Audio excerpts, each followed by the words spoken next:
Good morning, everyone. Happy Sunday. Sorry I missed last Sunday.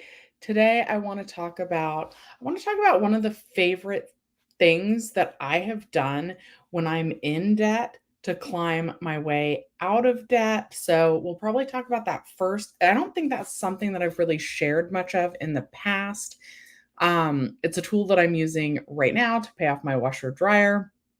I wanted to thank those of you who commented on my post, who helped me figure out what was going on with my cracked ceiling. It did just turn out to be like peeling paint.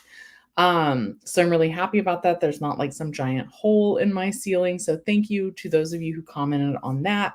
If you guys want, we can talk about how much my YouTube channel is currently earning.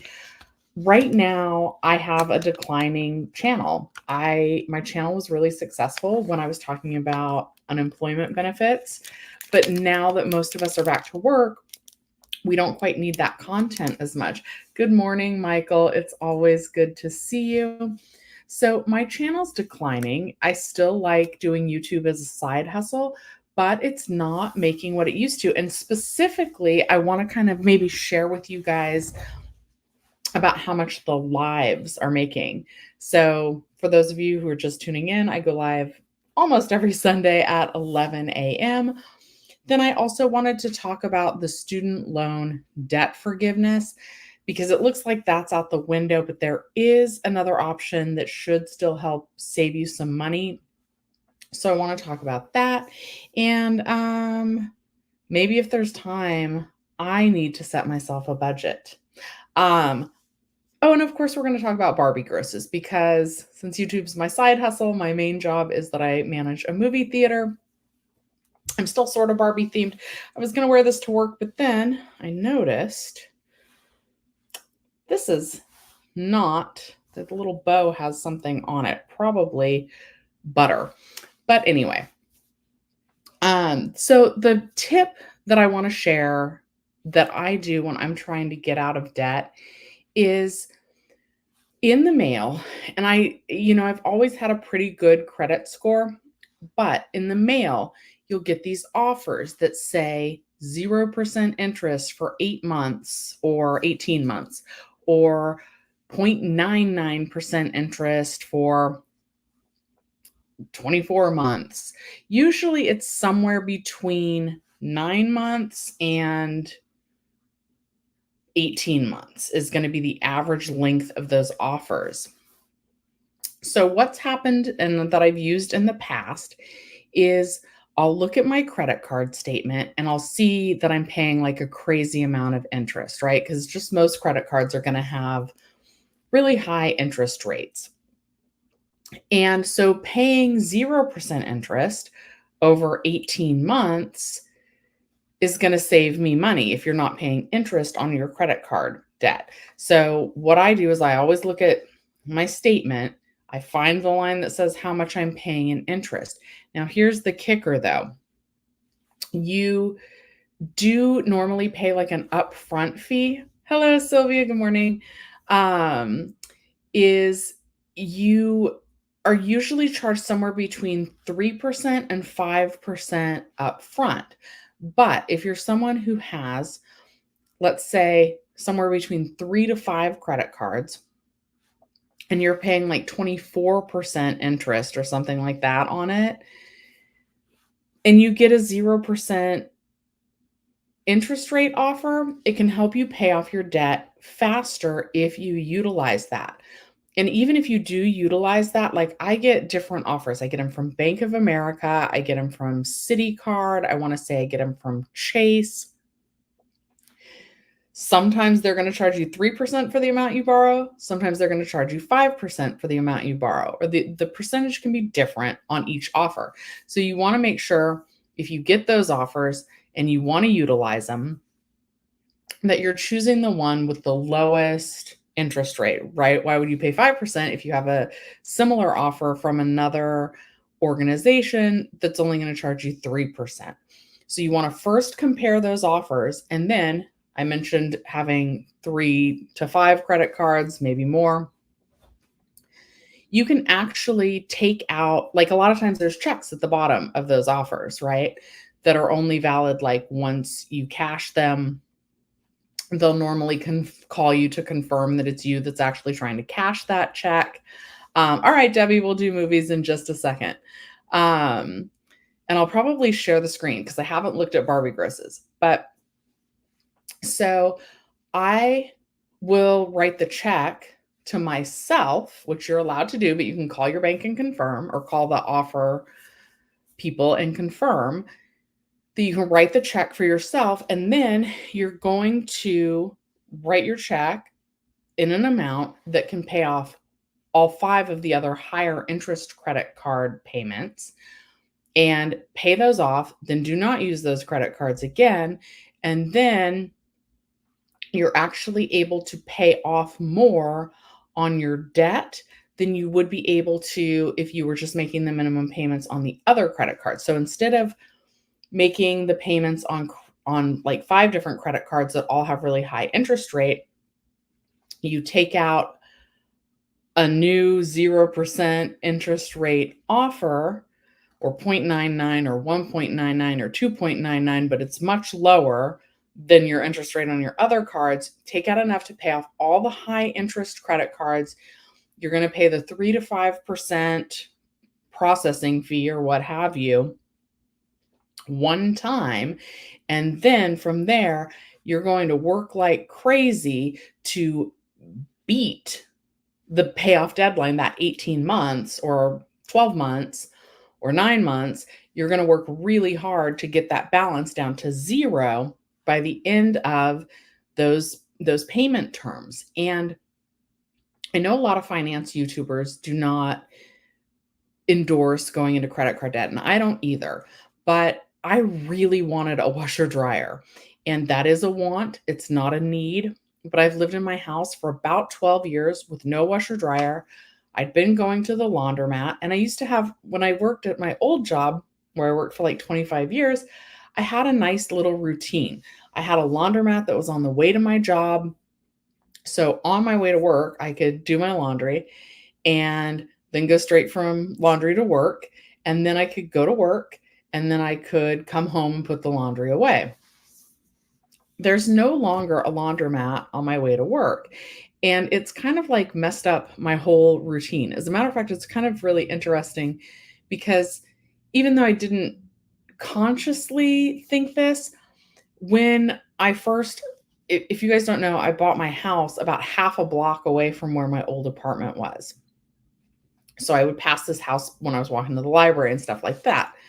In my old apartment, we did intentionally choose that because it was close to my work. Me and somebody I was dating also worked close by. So we got an apartment together that was like half a block away. Then I had a bunch of roommates. And then I got this house. And so even though this house, I wasn't like, oh, I'm buying this house because it's close to work. As I was looking for houses, because this was not the first and only place I looked at, I was thinking about commute. But then this house just made sense because I know the area. I had lived there. It was the right price. I was meant to be in this house. But that's a story for another time. So, no washer dryer. And you guys know I also want a Tesla. Again, that's a want and not a need. And I haven't made any action. Well, I've made some small steps towards potentially being able to get one day. My house is really old. I needed to update my electrical. I also needed to update my electrical just to be able to put in the washer dryer. So that was expensive, and that kind of ate into all my savings. But then after I upgraded the electrical, I was like, well, I might as well get some use out of this. Immediately, I want to buy a washer dryer. But then I needed to install the proper plumbing, the hot and the cold water lines that go to the washer dryer, the venting, all of that. But I had spent my budget. So I got one of those 0% credit card offers. And so I had to pay 3%, which I want to say I took out $4,100. And I want to say that I had to pay an extra like $220 in order to like finance that loan. But when I break that out over the 18 months that I have to repay the $4,100, that's not It's way less than if I would have paid the plumber with the credit card and then made the minimum payments to pay that off, because the regular interest rate is like 24.99% or something like that. So that would have been a crazy amount of interest to like repay, and that wouldn't have been worth it for me. And I do plan on paying off that balance in full by the end of the 18 months. But in just a second, I'll tell you my plan for if I don't pay it off within the 18 months, because I've definitely used this in the past as well to claw my way out of debt. Now, I also remember my budget was spent after I did the electrical. So I did another 0% offer at Best Buy and I financed the washer dryer. So again, it's a 0% interest rate. With them, it's truly 0%. There was no like 3 to 5%. It was either you can have 0% financing for 18 months, or I could have had $180 off the washer dryer, like 10% for offering like opening a new credit card. I'm going to take a sip. This morning I'm drinking watermelon juice. Oh, it's pink, just like Barbie, which we're going to talk about in a second, Debbie. So you guys know that means to please like the video. So I financed both the washer dryer and I financed the plumbing at these 0% interest rate offers. What I will do as I near the expiration date of the time to pay it off, because if you don't pay it back in full by the 18 months, then they'll usually charge you whatever the interest rate would have been for like the whole like last period. So you need to make sure that you're going to pay it off by the time that deadline comes around. So what I will do is, if I haven't paid it off, which I intend to do, but if I haven't, I get those 0% interest rate offers pretty frequently. So if I haven't paid off Best Buy, and I did my other one through Citibank, Citi credit card, if I don't have the money to completely pay those off in the 18 months at the 0%, I'll start looking for another 0% offer coming through in the mail. And like, I won't be able to do another one with Citi in a while, or Best Buy for a while. But I can do one from Bank of America. I can do one from Chase, Wells Fargo, whoever's got the best offer. Then I can just go ahead and kind of keep repeating that process at that 0% teaser introductory rate until I do have the balance paid down to zero.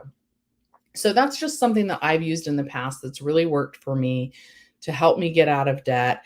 You do have to make sure that you're not just immediately spending the other cards back up that have the higher interest rate. I would maybe cut those up. You don't ever want to cancel those cards entirely, because like your debt to credit income or your debt to credit ratio impacts your credit score. So you want to have like $10,000 in credit and only be using like $100 of it. That's going to put you in the best position for your credit card. So you don't ever want to close those cards, but I do suggest cutting up any of the older, higher interest rate credit cards so that you're not tempted to use them and get those in debt again. So that's just a tip that I use to get myself out of debt when I do have to borrow money, is I use those 0% introductory rates. And yeah, Sylvia's saying that she did that in her 20s and 30s. Yeah, I haven't had to do that in a long time, but the washer dryer, the whole project wound up being about $11,000 because I redid the electrical, the plumbing, and purchasing the washer dryer. And your girl does not have $11,000 just sitting around. Let's get that straight right away. Okay. Debbie wants the movie update. So I think now would be a good time to share my screen. Give me 1 minute. So usually on Sunday, they're able to predict like the entire weekend. Like by Sunday morning, they're able to predict the entire gross for a movie pretty accurately. So I'm going to share my screen in 2 seconds. Okay. Oops, come on. Okay, so we're going to do this one. This is from 3 minutes ago. Make sure I'm sharing the right thing. I am. I'm going to take another sip of my watermelon beverage. If you guys could like the video, that would mean a lot to me. Okay. Barbie sales passed 1.18 billion global. Oppenheimer is closing in on 650 million, and Meg 2 tops 250 million, and Gran Turismo starts early overseas engines international box office. Okay. So actually, I usually like domestic box office. So domestic is like what it made here in the US, and international is what it made everywhere else. And yeah, Barbie is still our number one movie. It's really cool. So before I was saying that I'd never really seen anything like Barbie before, and that is still true. Like I'm still excited. I'm still like in my pinks when I can at work. Um, Although I have gone back to wearing all black as well, just because I'm more comfortable and I have more all black clothes than I do pink. Also, this shirt that I thought I was going to wear, I got a button down lower that doesn't want to stay closed because I've put on a little weight. So I'm not sure I'm going to wear this. We'll see. Plus, there's a little stain. So I need to lose some weight. That's another topic, too. Anyway, the only thing that I can think of that honestly compares anything close to Barbie is maybe Star Wars. But even with Star Wars and like Harry Potter's, like your really big fan movies, we're in like week 4 or 5, I think 4 of Barbie. I don't see people on week 4 usually still wearing their Star Wars outfits. And maybe it's just that more people have pink clothes to wear. Like I don't have, well, I have got all the Baby Yoda stuff, so oh, he's sad. So we'll make him happy. He's Debbie, he's happy that you're here, the little green guy. So I do have a few like Baby Yoda pieces of clothing. I've got an R2D. Anyway, I don't have as much that I could actually even like wear to work for Star Wars. I think most people, at least most girls, we probably have something pink in our wardrobes. So it's just easy to dress up for Barbie. But people are still coming out to see Barbie in head to toe pink, head to toe Barbie makeup, little girls in princess dresses. It is absolutely adorable. I finally took my mom to see Barbie. So I've now seen Barbie twice. My mom saw it. She did enjoy it. I asked her, I was like, Mom, did you play with Barbies? And she was, my mom was like, no. My mom was a bit of a tomboy. She was like, I always just wanted to play cowboys and Indians. She was like, and I always wanted to be the bad guy. So my mom, not so much into Barbies as a little girl. I definitely wanted them, but I always had like the knockoff ones from, it was called Pick and Save at the time, not Big Lots. But yeah, it's really still fun and amazing to see the people coming to the theater all dressed up for Barbie. And what's really fun is when they get the husbands or the boyfriends or the kids, the sons to dress up as Ken. So we're seeing like a lot of like beach shorts and pastel like Hawaiian shirts. And I think I told you that I saw one guy come in and he had his nose totally covered in the zinc oxide, and that was really cool. So definitely people are coming dressed as Ken as well. And people are dressing up as the whole family's dressed up. Girls are getting together and seeing it. So I don't know. I've never witnessed anything like this, but maybe the closest things would be Star Wars. But like maybe back when it first came out, like even now, people usually only dress up for Star Wars like opening weekend, and then after that, they don't. So yeah, Barbie's still our number one movie where I work, and then Oppenheimer. Um, Debbie, if you haven't seen it already, if it's still playing near you, there's an independent film called Past Lives that I've heard really good things about. So definitely check out Past Lives. Okay, then let's look at these Barbie numbers because this is pretty phenomenal. All right, refresh for the latest. It's still, wait, do I need to refresh? I don't know my refresh button. Loading. Okay.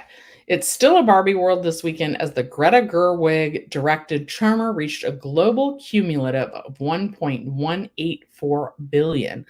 Last session, Margot Robbie's Living Doll crossed the 1 billion threshold, and in its fourth frame added 45.1 million in 75 offshore markets, a 47% dip, to bring the international box office cumulative to 657.6 million. Overall, this was mostly a holdover weekend offshore, with the only major new release being Sony's Gran Turismo, based on a true story in a staggered pattern. Local China pick No More Bets also upped the ante in that market. See more below. Turning back to Warner Brothers Barbie, as we've reported, it is the highest grossing live action movie from a female director worldwide. It's also Warner Brothers' second biggest film ever, overtaking Aquaman globally. Internationally, Barbie has entered the top 10 list of Warner Brothers' biggest movies ever at number 8, surpassing The Dark Knight Rises. So, The Dark Knight Rises was the Batman movie, and like that did really, really well. So, for this to surpass that, that is a big deal. It's the number 1 US movie of the year in 25 markets, including Italy, the UK, Poland, Brazil, and Australia, and the biggest Warner Brothers title ever in 21, including the UK, where it crossed 100 million to overtake Harry Potter and the Deathly Hallows Part 2, Brazil, Australia, New Zealand, Argentina, and Poland. The UAE opened this weekend with 1.9 million for Barbie's fifth best score of the season. The result is 71% above Indiana Jones and the Dial of Destiny, 41% over Guardians of the Galaxy Volume 3, and higher than Ant-Man and the Wasp, Quantumania by 34%. Saudi Arabia had a good opening. Okay, and then it's still talking about all these openings. Universal and Christopher Nolan's Oppenheimer saw a 43% drop in its fourth weekend and another 32 million from 79 markets. The international box office cum is now 384.8 million, and it sits at 649 million through Sunday. The overseas cum to date is above The Dark Knight Rises and more than double Dunkirk, Interstellar, Inception, and Tenet at the same point of release. And those are all other Christopher Nolan titles. This is now Nolan's biggest film of all time in 50 markets. Blah, blah, blah, blah, blah. Mission Impossible still doing good. I haven't seen that. Teenage Mutant Ninja Turtles in its sophomore frame added 10.4 million. I've heard that's good, but it's not quite as busy as some of these other movies. All right, so that's the movie roundup. So Past Lives is the independent film that I'm hearing really great things about. And this article, by the way, that I just read is by Nancy Tartaglione. Yeah. So that's the movie. That's the movie update. Sylvie says, "Is Barbie a really good movie? I remember all the fuss over Forrest Gump, and to me it was awful, and you wish you walked out." So it's been a long time since I've seen Forrest Gump. I think I liked that one. Barbie is just it's just interesting. I don't think that there's anything that anybody can really tell you that kind of prepares you for what the experience is. Like, there's lots of, and definitely they try and cram a lot of, like, high level topics in there, about feminism and women empowerment, and all of those kinds of topics are definitely in there, but it's also fun for, like, small kids. There's definitely some funny adult humor in there. It's fresh, right? The whole style is different. So it's nice, at least in the sense of it doesn't feel like the same old thing, just, with a different name on it. So that's nice.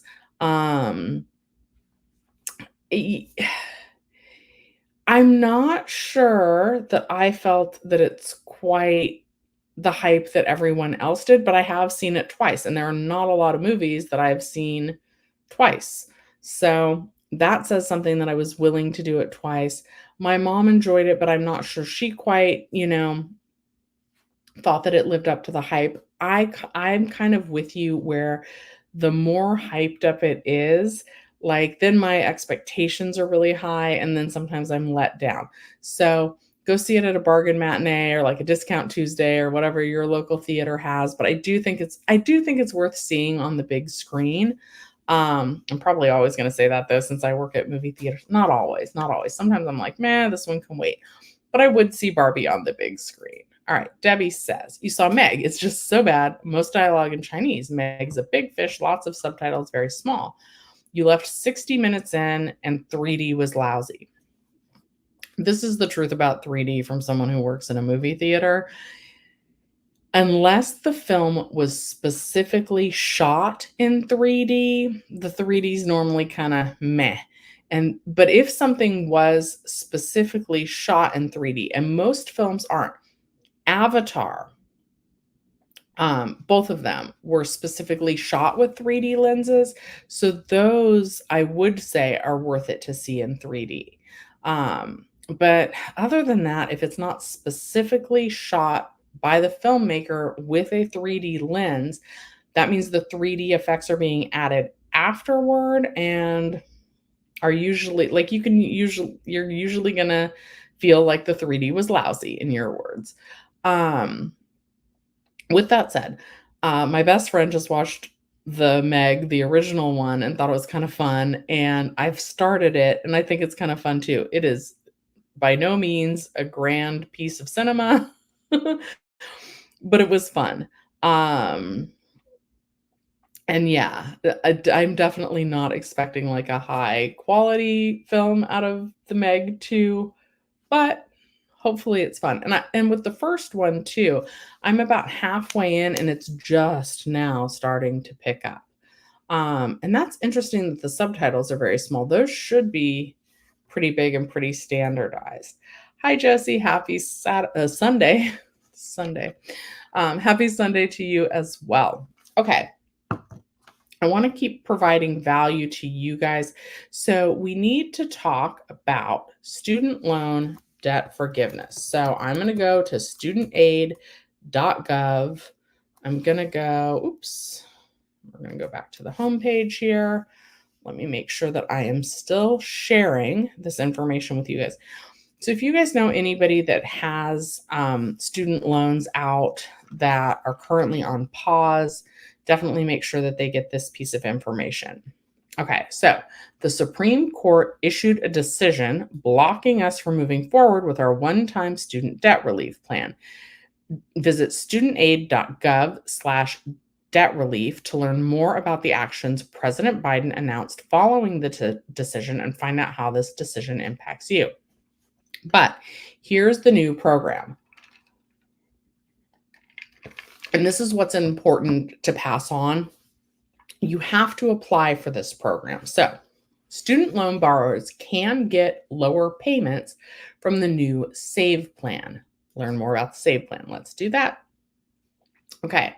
So, SAVE repayment plan offers lower monthly loan payments. So, if you or someone you know has a loan, student loan that's about to start back up, they definitely should sign up for this. Okay, so SAVE stands for S, saving, on A, valuable, education. SAVE. The saving on a valuable education plan replaces the existing revised pay as you earn, repay plan. Borrowers on the repay plan will automatically get the benefits of the new SAVE plan. The SAVE plan, like other income driven repayment IDR plans, calculates your monthly payment based on your income and family size. The SAVE plan provides the lowest monthly payments of any IDR plan available to nearly all student borrowers. What you need to know: The SAVE plan includes multiple new benefits for borrowers. The changes below will go into effect this summer. Additional benefits will go into effect in 2024. Okay, so the new plan change. The SAVE plan increases the income exemption from 150% to 225% of the poverty line. What this means: the new plan can significantly decrease your monthly payment amount compared to all other income driven repayment plans. Your monthly payment plan amount is based on your discretionary income, defined as the difference between your adjusted gross income, AGI, and 225% of the U.S. Department of Health and Human Services poverty guideline amount for your family. That means you will not owe loan payments if you are a single borrower earning $32,800 or less, or a family of four earning $67,500 or less. Amounts are higher in Alaska and Hawaii. Borrowers earning more than these amounts will save at least $1,000 per year compared to the current income-driven repayment plan. And let's see if I can find something to. Let's see. Oh no, you guys, I need to buy something to organize my eraser. Not my eraser, my wrapping paper. Okay, I want to do a whiteboard example. Okay, all right, not this one, not that one. I see my little one, because 32,800 for the poverty line in order to have repayments as a single person. Now I make $71,000 a year, but because of how I invest my income, I might actually make, like, my adjusted gross income might be less than 32,800. I don't have student loans, but I want to do this example for you anyway, right after I grab the thing. Okay, so the heck, I'm not going to be able to read this anyway. So, okay. All right, you guys, I have so many videos that I want to make, and my work schedule. Oh, let's talk about that for a minute. So I'm watching a lot of like how to avoid procrastination and how to get more done in less time, and how to improve your life, kind of, even. And it says that oh my god, I have the eraser right there. It says that routine is really important, both nighttime routines. Hi, Curly.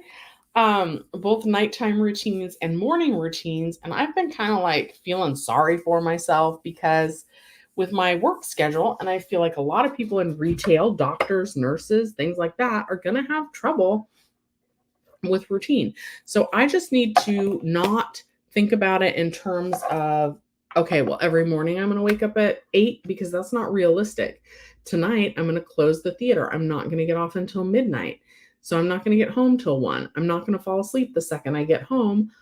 And so for me to say I'm going to be up at 8 tomorrow morning is actually not very realistic. So I think instead of doing that in terms of routines to improve my life, I just need to say, okay, the first hour after I get home, I'm going to unwind. And then the second hour, I'm going to read a book, and then like just try and do it the same. I don't know, because like I don't want to get started on a project when I come home at 1 a.m. either, but I have to start trying to figure out ways to make that work. Anyway, let me show you how my $71,000 income might actually wind up being less than $32,800 for an adjusted gross income. So I might actually, if I had student loans, I might not have to repay back anyway. So, and this is going to be kind of about 401ks too. Okay, so my starting salary, $71,000 a year. Then the maximum 401k contribution, which I try and do, not to get the company match, but to actually get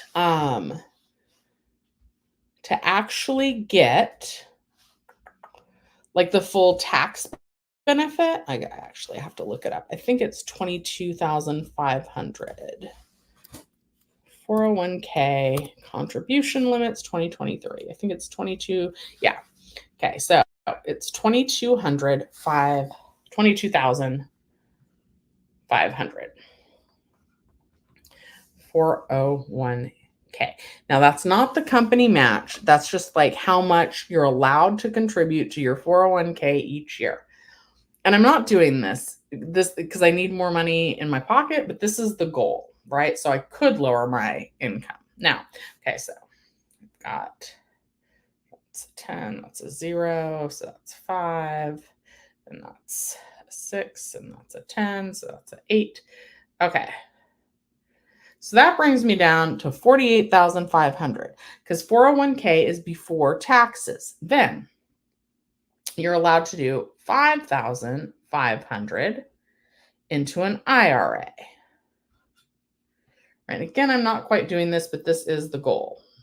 Then minus 5 is 3. Okay, then, and yeah, if I were able to save this much money and lower my expenses, I'm going to easily be below that the number for the student loan debt forgiveness because, okay, then also not included in your income is going to be I pay about $3,000 for my health insurance. That's my portion. So that brings me down to $40,000 a year. And then this year, the standard deduction. So your adjusted gross income is your income after that standard deduction is 13,500. So let's go over here. 40,000 minus 13,500 is, oops, so that's going to be a 3, that'll be a 9, that's 10, 5, 6, 2. So if I were contributing the maximum to my 401k, the maximum to my IRA, got my health insurance, that leaves me with $40,000 a year. But then there's the standard deduction that everybody gets to take off their taxes, $13,500, which would leave me with $26,500 in adjusted gross income, which would mean that if I had student loans, I wouldn't need to pay back those student loans under the SAVE program, or I wouldn't need to make payments on it until I started making more than that. And then I want to say, so I need to read this again to make sure I'm not telling you guys incorrectly. But from there, I believe that like if you're in a circumstance where like you've been paying your loans for 10 years and they're still not paid off after you graduate, that those are forgiven. So let's Google that really quickly. Oops, let's share the screen again. Sorry, guys. Okay. Okay, let's read more about this. Okay. The plan, back to the SAVE plan. So again, I want to read this part. So that means you will not owe loan payments if you are a single borrower earning $32,800 or less. Single borrower, just one, no dependents, no anything. And yeah, that's the adjusted gross income. Okay. The plan eliminates 100% of the remaining interest for both subsidized and unsubsidized loans after a scheduled payment is made under the SAVE program. So if you make your monthly payment, your loan balance won't grow due to unpaid interest. That's great. So, for example, if $50 in interest accumulates each month and you have a $30 payment, the remaining 20 would not be charged, wouldn't be added to your account. And the SAVE plan excludes spousal income for borrowers who are married and file separately. This change removes the need for your spouse to co-sign your IDR application. Now, this is interesting. I have a friend, this might apply for her. They might actually refile their taxes in order to qualify for this. So they're married, she's in school, He has a really high paying job and she's not working. She's just going to school. He's able to support both of them so that she can focus on school. So they've been married filing jointly, but they're going to speak with their tax advisor about whether it would be more advantageous for them to do married filing separately.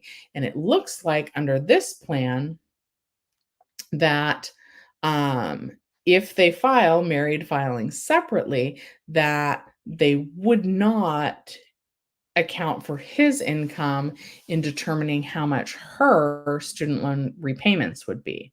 So that sounds good.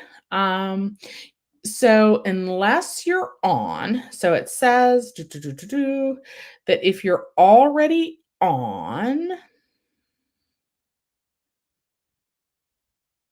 the repay plan, that you'll automatically get the benefits of the new save plan. But if you're not on that, you do need to apply. Okay, so when can I apply for the save plan? A beta version of the updated IDR application is now available and includes the option to enroll in the new save plan. We're accepting applications now to help us refine our process ahead of the official launch. If you submit an IDR application now, it will be processed and will not need to be resubmitted.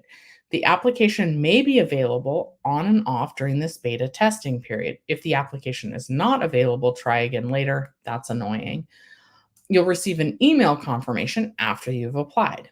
If you have already enrolled in the repay plan or recently applied, you will automatically be put on the save plan. There's no need to reapply or request to change your plan.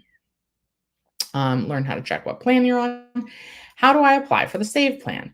Use the IDR application to apply for the save plan now.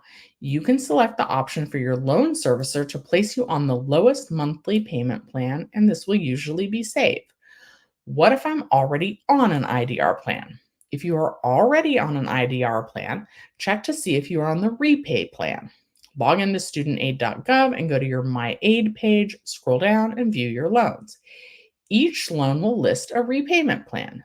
If you see that you're in the repay plan, that means you'll automatically be enrolled in the save plan later this summer. If you're on a different repayment plan, you'll need to switch into repay now or save once it's available. To receive the benefits of the save plan, if you don't have a studentaid.gov account, you can create an account. And then how much will I pay each month? The save plan calculates your monthly payment amount based on your income and family size. Starting this summer, if you're making 32,800 a year or less, which is roughly $15 an hour, your monthly payment will be zero. If you're making more than that, you'll save at least $1,000 a year compared to other IDR plans. Okay, so I'm just going to go with me. That's my family size on the bottom here. And then the income, but this is the adjusted gross income. So again, if I'm investing like I should be, then I'm going to make under 30,000 and mine would be zero. Even at the high end, let's say that I didn't invest anything and I'm still on my salary, it would be $227 a month. Okay. This is Alexander. These are some examples. I'm going to take a sip of water. Well, watermelon juice. You guys please like the video. Okay, so in this example, we've got Alexander, whose annual income is $38,000. His loan balance is $25,000, and his interest rate is 5% on a direct subsidized loan. Alexander is a borrower with no dependents. He makes $38,000 a year. He would save $91 per month under the save plan.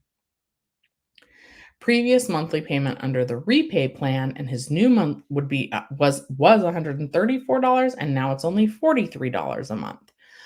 It assumes that the family lives in the contiguous 48 states. Estimates are for illustrative purposes only. Your loan servicer will calculate your actual monthly repayment under the save plan. Starting next summer, Borrowers on the SAVE plan will have their payments on undergraduate loans cut in half, reduced from 10% to 5% of income above 225% of the poverty line. And borrowers who have undergraduate and graduate loans will pay a weighted average between 5% and 10% of their income based upon the original principal balances of their loans. Other changes, they're launching following changes to the income driven repayment application and process this summer. So the update, new integration with the IRS to access financial information. I'm not going to read all of the what that means. Automatic IDR recertification of income and family size. It also says that basically you're going to securely share your tax information so that they can calculate your payments for you. End of interest capitalization when a borrower leaves most IDR plans. So as of July 1st, unpaid interest on your loans won't be added to your principal when you leave any IDR plan except the income-based repayment IBR plan where capitalization is required by statute. Redesigned application. When are the SAVE plan benefits going into effect next year? The SAVE plan includes additional benefits that will go into effect in July 2024. These additional benefits are likely to reduce payments further and make it easier to manage repayment. The benefits include the following. Payments on undergraduate loans will be cut in half, reduced from 10% to 5% of income above 225% of the poverty line. Borrowers who have undergraduate and graduate loans will pay a weighted average of between 5% and 10% of their income based upon the original principal balances of their loans. Borrowers with with original principal balances of 12,000 or less will receive forgiveness of this is the one that I wanted. Borrowers with original principal balances of 12,000 or less will receive forgiveness of any remaining balance after making 10 years of payments, with the maximum repayment period before forgiveness rising by 1 year for every additional $1,000 borrowed. For example, if your original principal balance is 14,000, you'll see forgiveness after 12 years. Payments made previously before 2024 and those made going forward will both count towards these maximum forgiveness timeframes. Okay.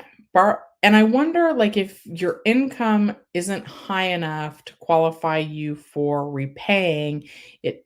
To me, this would mean that you would need 10 or 12 years of consistent monthly payments before they forgive them. So I guess if you aren't able, like you don't make enough to start your repayment, then it wouldn't be forgiven just after 10 years, which is what I mistakenly thought a moment ago. Okay. Borrowers who consolidate will not lose progress towards forgiveness. That's good. They will receive credit for a weighted average of payments that count towards forgiveness based upon the principal balance of the loans being consolidated. Borrowers will automatically receive credit towards forgiveness for certain periods of deferment and forbearance. That's interesting. What are those certain periods?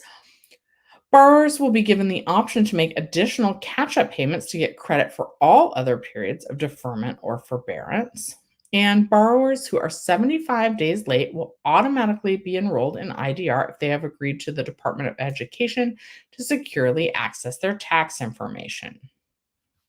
How can my monthly payments amount to be zero? IDR plans protect a minimum amount of income to ensure you are able to cover basic necessities like food and housing costs.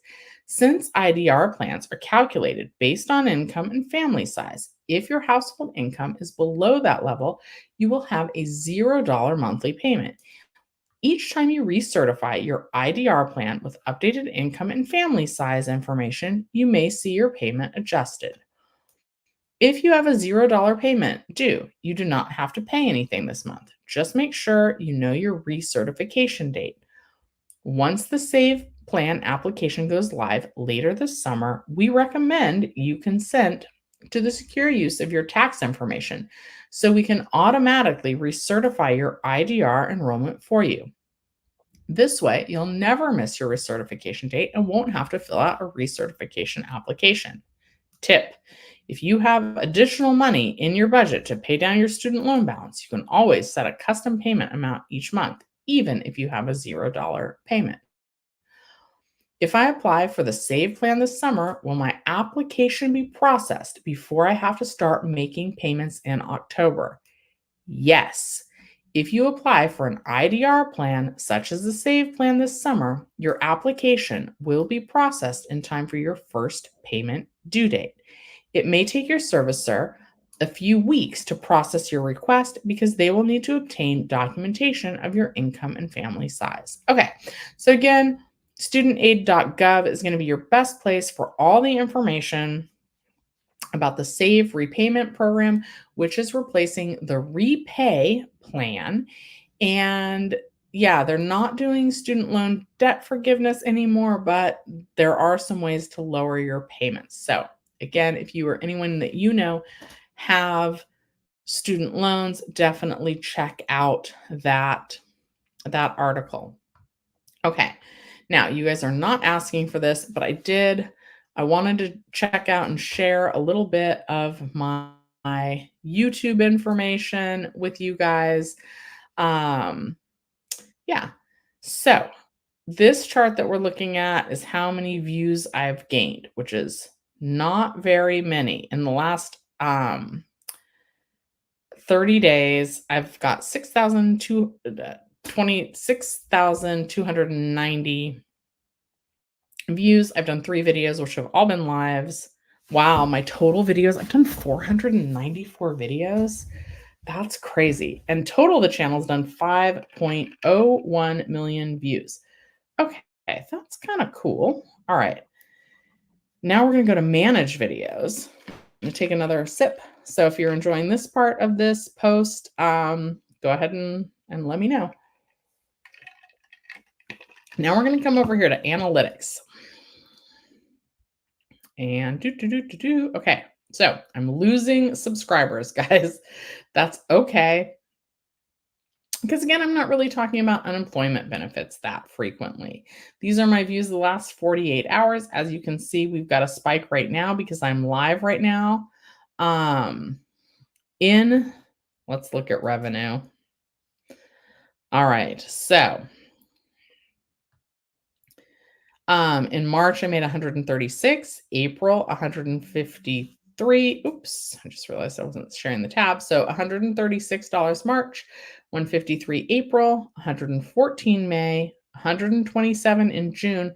Then July was the first time that I didn't make enough to actually get paid out. You have to make at least $100 on YouTube to get part of the payout. So I didn't hit it in July. So I won't be getting any money in August from YouTube. And then so far for the month of August, I've got $29.40. So my top earning content in the last 28 days. So this is kind of cool. We've got the California EDD 5 ways your unemployment benefits would continue. Unfortunately, right now, there's not any way for them to continue. How to certify for benefits has made $5.59. Then this is cool. The video with me and my mom about living on Social Security, what I spend in a month, baby boomer money edition. It's made $2.74. The pool filter video that I made about the Intex above ground pool. It's summer. It makes sense. That one's trending again. It's made $2.70. This one has a really high, it's called a CPM, which it's making $114.69. Now, what I've found when it has a really big CPM like that is normally that there's a really long ad in the middle of that video. is probably what's going on. So that would be per 1,000 views. If 1,000 people watched that video right now, it would make $114. Okay. Now let's look at, so we have this live from 2021 has made $2.21. This live from April 18th of 2022, that's not this year, that was last year, made $5.21. And then, oh wow, I look totally different. So again, it's really kind of like the older lives are the ones that are making the money. The affidavit video, which is a great video, made $1.28. Oh my goodness. Then this was one of my first videos, still making $1.15 a month. This is just kind of cool. I'm curious to know how much the Barbie video has made, because I talked a lot about Barbie, right? So, of course, it's not going back. Come on. Okay, so where does it tell me? It's not telling me nothing. Oh, here, let's go to the lives. Is it not going to tell me? Okay, live.